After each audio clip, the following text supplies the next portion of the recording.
Assalamualaikum warahmatullahi taala wabarakatuh.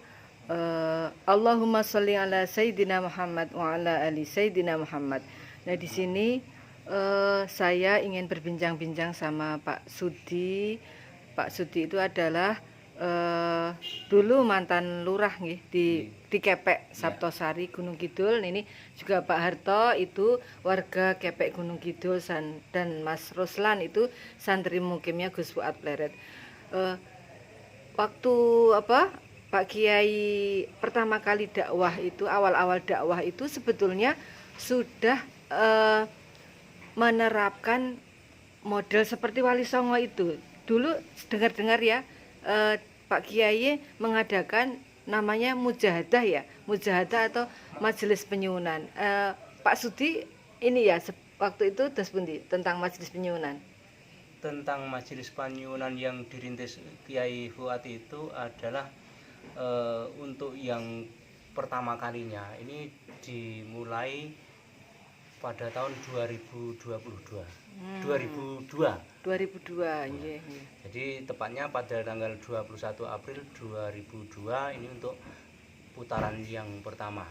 Sampai hafal lah Pak tanggalnya ya Pak Sudi ya. Apa? Iya. Atau tahun 1423 Hijriah waktu itu bertepatan dengan bulan Ngasuro. Nah, Majelis Penyuunan Akad Pahing yang di Gunung Kidul itu merupakan tahapan yang kedua setelah waktu itu. Tahapan yang pertama ini santri-santri dari gunung itu mulai ngaji di pondok pesantren Raudhatul Fatihah. Ya, lalu yang kedua ini diadakan Majelis Penyuunan Akad Pahing. Waktu itu kok dinamakan Majelis Penyuunan tuh asalnya bagaimana Pak Sudi? Ya, jadi kalau di perkampungan ini sebenarnya Majelis Penyuunan itu adalah doa bersama yang diwujudkan melalui mujahadah sebenarnya.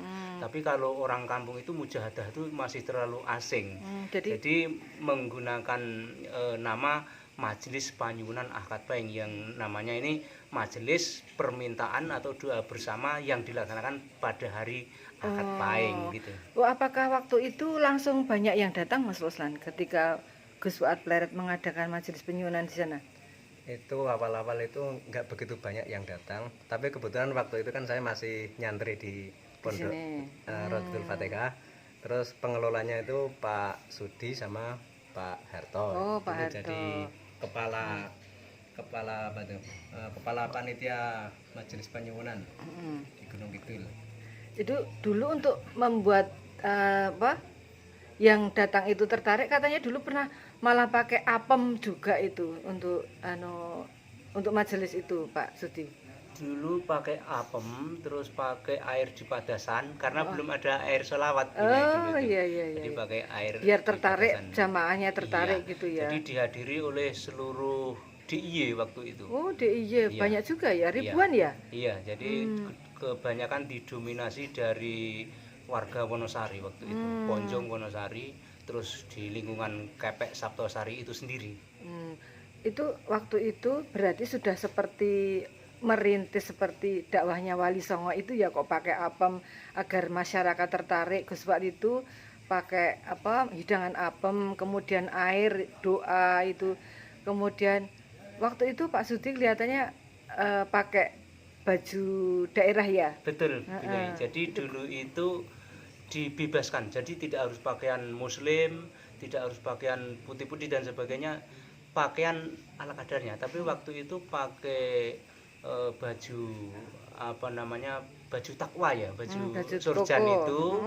Iya, terus pakai udeng dulu itu, bukan pakai blangkon tapi pakai udeng. Kenapa waktu itu kok pakai udeng? Pakai udeng itu ya mungkin menyerupai Wali Songo itu. Dan udeng itu sendiri kan mungkin kalau programnya ini mudeng gitu. Iya. Jadi untuk menyatukan sama rakyat, untuk tidak membuat takut masyarakat bahwa ini majelis mujahadah itu adalah seperti agar membaur dengan masyarakat. Betul, gitu. Jadi masyarakat awam, terus yang kita sudah sedikit-sedikit mengikuti Kiai Fuad itu sama, jadi duduk bersama waktu itu. Iya. Waktu itu ada kendala nggak ketika di sana Pak Gus Fuad? Kendalanya itu alat komunikasi punya itu.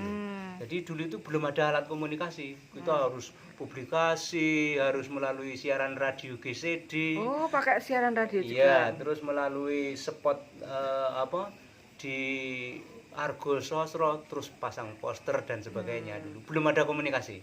Tujuannya tercapai nggak ketika dakwah Gus Fuad melalui itu? Sangat tercapai. Oh, masyarakat yang datang biasanya mereka berkeinginan punya hajat apa gitu ya? Iya. Karena Jadi melalui doa bersama itu. Jadi seperti sekarang yang tradisi telah dilakukan ini berdoa bersama, kemudian berdoa dalam hati masing-masing gitu. Juga pakai wirid-wirid seperti biasanya di Iya, sini gitu iya, ya. Nah, waktu dulu Pak Harto sebagai apa waktu dulu ikut itu? Pada zaman itu sebetulnya kalau saya itu hanya pelengkap, Bu. tim pelaksana di lapangan yang membantu kelancaran panitia dalam melaksanakan program tersebut. Dan tugas kami juga termasuk di dalamnya yang ke lapangan, maksudnya yang publikasi, yang menyebarkan undangan, terus menempel-nempel poster-poster seperti itu, Bu. Saya dengar para jamaah yang ada di majelis penyuwunan itu banyak santri-santri atau orang-orang yang datang ke situ untuk mempunyai hajat mereka banyak yang terkabul. Yang Pak Sudi dengar apa saja kebanyakan mereka punya hajat apa misalnya? Sangat terkabul punya ya. Pada waktu itu contoh santri-santri yang dari gunung itu mau mengikuti maulid, majelis maulid itu nyewa truk kalau dulu tuh. Sekarang sudah punya motor, sekarang sudah punya usaha dan sebagainya. Sukses punya ini. Apakah mereka berhajat ekonominya naik gitu kebanyakan?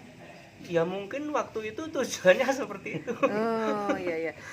Ada juga kemarin itu Mbak Yatni bilang ada yang belum punya anak, terus akhirnya punya anak, terus ada yang belum punya jodoh, akhirnya punya jodoh itu. Nah, Iya. sekarang itu di tempat majelis penyuwinan yang dulu dipakai itu sekarang menjadi sentral pergerakan ekonomi. Bener nggak Pak Sudi ya? Iya, di situ perekonomian di situ sangat pesat sekali, tempat usaha. Jadi Setelah memang ada kawasan di majelis situ itu penyuwunan. kawasan usaha, iya.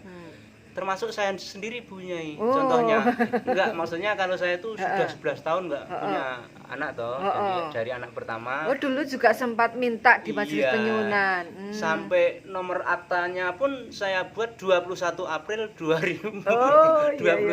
Oh iya. Biar teringat gitu ya. Iya, jadi Dulu berhasil. waktu majelis penyuwunan itu Pak Sudi punya hajat, pengen punya momongan Betul, lagi, iya, alhamdulillah. Kalau Pak Harto apa hajatnya dulu? Sebetulnya pada waktu itu malah saya itu nggak terpikirkan untuk Bu, meminta Apa? dunia, katakanlah seperti itu. Pada waktu itu kan karena ngajinya itu sudah sampai pada yuhud, jadi saya nggak teringat tuh minta apa. Malah dikasih apa-apa ya? Iya, malah sekarang dikasih apa-apa. Oh iya. Kemudian sekarang itu di mana tempat majelis penyuwunan itu dipakai, sekarang itu menjadi sentral ekonomi warga Saptosari. Kemudian para yang hadir di situ semuanya hampir semuanya hajat terkabul. Jadi sangat terkenal ya itu. Apakah waktu itu diadakan majelis penyuwunan itu ada kendala, misalkan ada yang nggak setuju atau ada yang menentang gitu, ada Pak Sudi? Untuk menentang tidak ada, cuman waktu itu waktu rapat evaluasi ini kan mengumpulkan tokoh-tokoh masyarakat waktu itu. Jadi kok pakaiannya aneh-aneh, setelah dijelaskan, jebulannya itu aneh-aneh maksudnya pakai Jawa itu. Pakai Jawa itu. Nek wong Islam itu ya pakai pakaian Islam. Begitu dijelaskan, seperti ini jebulannya gitu, seperti itu. Kok seperti ini tuh maksudnya apa? Artinya itu kan zaman Wali Songo dulu kan pakaiannya juga seperti itu.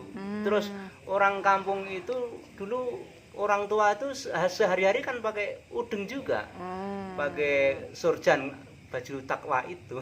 Tapi itu khusus untuk panitianya ya atau yang Semuanya. hadir? Oh, yang Semuanya. hadir. Iya. Hmm, Dipersilahkan pakaian tidak terikat, jadi pakai apapun boleh. boleh, Iya. nggak harus pakai baju koko Iya. gitu ya. Oh iya, terima kasih Pak Ansudi, Pak Ruslan, sama Pak Harto yang bersedia menjelaskan dulu ketika Gus Fuad Pleret sempat berdakwah melalui majelis penyuwunan seperti dakwahnya Wali Songo. Wali, ya. Demikian dari kami, dari pecinta wali. Ada salahnya, saya mohon maaf yang sebesar-besarnya. Assalamualaikum warahmatullahi taala wabarakatuh. Salam cinta, salam bahagia.